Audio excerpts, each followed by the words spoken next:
Hello बच्चों, तो चलिए इस प्रश्न को पढ़ते हैं। फलनों का समाकलन कीजिए x गुणा 2 की घात x। तो यहाँ पर देखो ये फलन दिया हुआ है और हमें इसका समाकलन करना है। तो प्रश्न में आगे बढ़ने से पहले इस प्रश्न से संबंधित जो मुख्य उदाहरण है उसकी हम चर्चा कर लेते हैं। देखो मुख्य उदाहरण यहाँ पर देखो, हमें खंडशः समाकलन के बारे में पता होना चाहिए कि जब भी दो फलन गुणा में लिखे हुए हों समाकलन में, तो उनका हम समाकलन कैसे करते हैं। हम कोई भी एक फलन को पहला फलन और दूसरे फलन को दूसरा फलन बोलते हैं।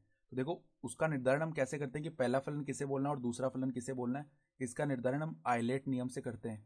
ठीक है, तो आइलेट नियम में जो अक्षर पहले आ रहा है वो अक्षर जिस फलन को सूचित करता है उस फलन को हम पहला फलन बोलते हैं।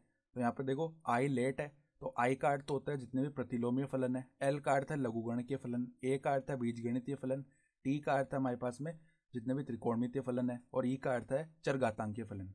ठीक है, तो अगर मान लो दो फलन है, कोई त्रिकोणमितीय फलन और चरघातांकीय फलन गुणा में लिखे हुए हैं, तो हम त्रिकोणमितीय फलन को पहला फलन बोलते हैं। ठीक है, इस प्रकार करते हैं निर्धारण। तो यहाँ पर खंडशः समाकलन कैसे करते हैं, यू की घात एक्स को ऐसे ही रखते हैं, फिर वी की घात एक्स का हम समाकलन कर देते हैं, माइनस में समाकलन, फिर हम अवकलन करते हैं यू की घात एक्स का, और यहाँ पर हम समाकलन कर देते हैं वी की घात एक्स का, यानी कि वी एक्स का समाकलन करते हैं। ठीक है, और इस पूरे पद का भी हम समाकलन कर देते हैं। ठीक है, तो अब देखो ये जो दिया हुआ समाकल है इसको हम एक बार के लिए आई बोलते हैं। तो आई बराबर में समाकलन एक्स 2 की घात एक्स डी एक्स। तो यहाँ पर हम स्पष्टतः देख सकते हैं कि x जो है वो तो एक बीजगणितीय फलन है और 2 की घात x जो है वो एक चरघातांकीय फलन है। तो देखो a पहले आ रहा है e से, अर्थात x को हम पहला फलन बोलेंगे और 2 की घात x को दूसरा फलन। ठीक है, तो अब देखो x पहले ऐसे ही रहेगा, फिर 2 की घात x का हम समाकलन कर देंगे x के सापेक्ष, तो 2 की घात x बट्टा में log 2 आएगा। ठीक है, माइनस में समाकलन, अब x का अवकलन करेंगे x के सापेक्ष तो 1 आ जाएगा, गुणा में 2 की घात x का समाकलन करेंगे तो 2 की घात x बट्टा में log 2, और इसका पुनः समाकलन होगा। ठीक है, तो ये क्या बन जाएगा, x 2 की घात x बट्टा में log 2, फिर देखो माइनस में 1 बट्टा log 2 तो अचर है तो ये तो बाहर आ गया, फिर 2 की घात x का समाकलन करेंगे x के सापेक्ष तो 2 की घात x बट्टा में log 2 आएगा, और प्लस में समाकलन का अचर c बोल देते हैं। तो देखो हमारा i का मान क्या बना, i बराबर में बन जाएगा x 2 की घात x बट्टा में log 2, फिर देखो यहाँ पर माइनस 2 की घात x बट्टा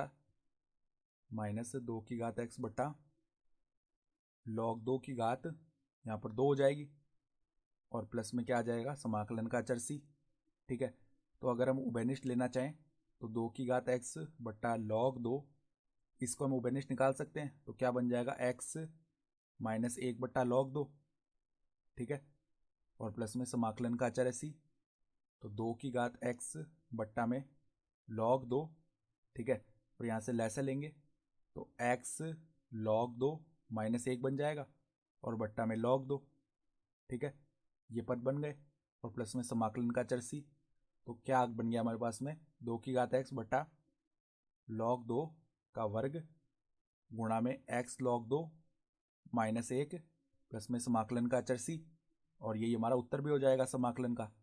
तो आशा करता हूँ कि आपको यह प्रश्न समझ में आया होगा। धन्यवाद।